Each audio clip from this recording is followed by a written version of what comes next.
Hi guys, it's Brady with Windy City Equipment. Thanks for subscribing to our premium service and videos. Today we're going to be going over how to replace a baso safety valve on a montague oven. First, you want to make sure that the gas is always shut off to the unit before you're disconnecting gas lines. This is the thermocouple, which is the flame sensor down in the bottom. I'm taking this out of my way so I can get a better bite on my head here. And there she goes.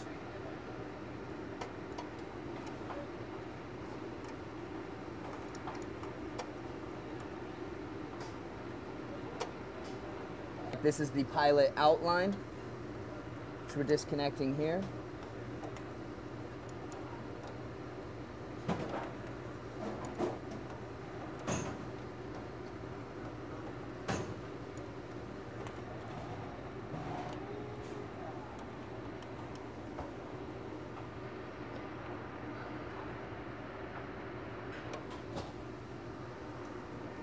Now, as you can see here, we have an entire valve body which would thread right into this space.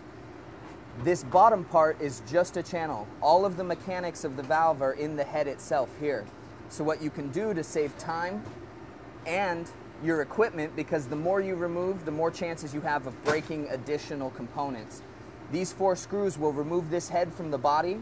The body that's in place right now is still just an aluminum body that's in good shape.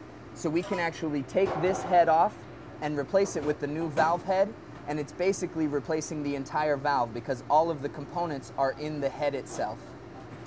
So all you're going to do is take your star wrench and remove the 4 screws on the old valve, take the head off of the new valve, and it should slide right into place.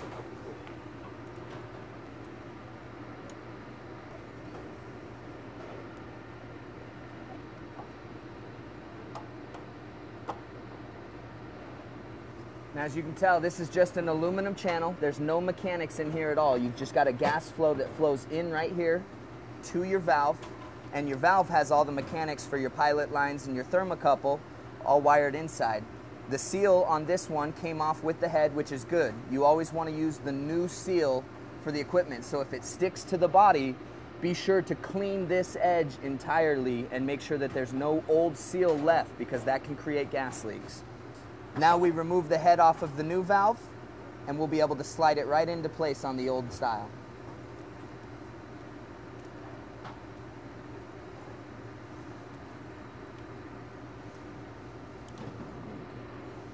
I prefer to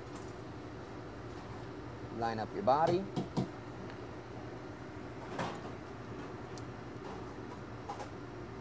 Most of your new valves will come with new pilot fittings. Just in case we couldn't get this off and we had to cut it, we can bring the pilot line down and attach a new fitting to it for the new valve. This seal is the most important part for preventing gas leaks. What you can do is place your screws through the head, and even if you just go caddy corner so you've got a top and a bottom, it should help to keep everything in place.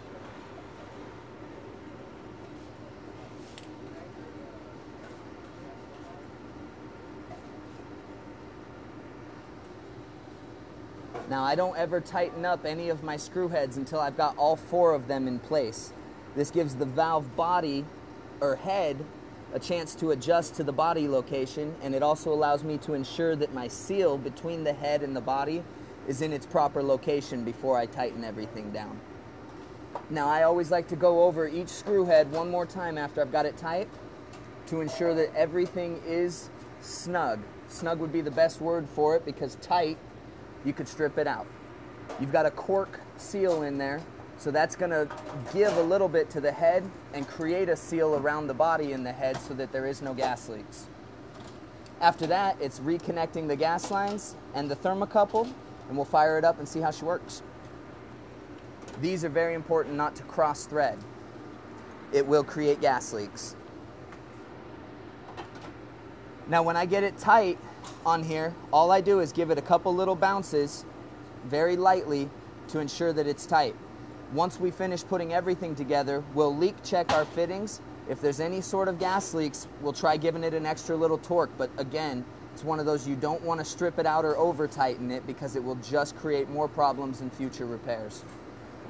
So the issue we were having with the pilot line fitting into this, you can see the width of this body is thicker than the width of this body. So you've got a bigger line coming in here than you do out here. They make fittings for that, so you can actually adjust a fitting to the thread size for the body and use a compression fitting that matches the line that we have here on the Pilot. So that will thread in like that, and we'll have a longer fitting on the head, but it will work. Because we're adding a fitting to the head, you always want to, it's not a compression fitting, it's a straight thread. There's no compression head on the tip of this, so you always want to pipe dope your seal to ensure that you have no gas leaks.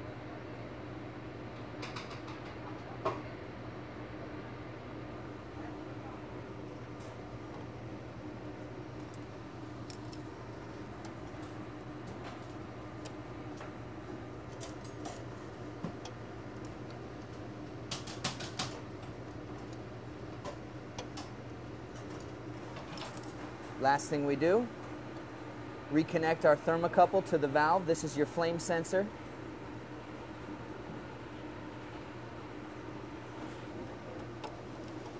When you're working on restaurant equipment, usually the smaller the tool, the better. Everything's compacted into spots here. You got to be able to fit your wrenches and your tools into these spots. So we get this fitting nice and snug there. Bend the capillary out of the way so that we've got a good clean fit for your board to go back over. All right, now that we've gone through all of our fittings, ensure that everything's tight and secure, we're going to turn the gas and the electric back onto the unit, leak check all of those fittings to ensure that there's no small gas leaks, and then we'll fire the unit up. Should be ready to go. Final steps is now lighting a Pilot, which we've covered in plenty of tutorials. Before we reassemble anything, to ensure that we're not going to have to disassemble it again, we want to verify proper function of all components. This valve here, hold in the button to release gas to your Pilot. We get a lit Pilot flame, and you want to hold that red button in on the safety valve for a good 30 seconds.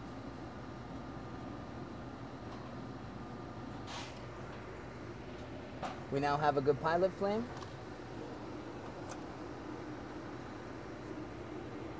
This is your ball valve to turn the main burner gas on, and then your thermostat.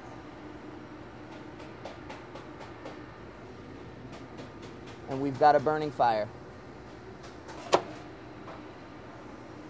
When everything's in place, it should all line up with the control panel. Don't forget to reassemble any screws that you took out.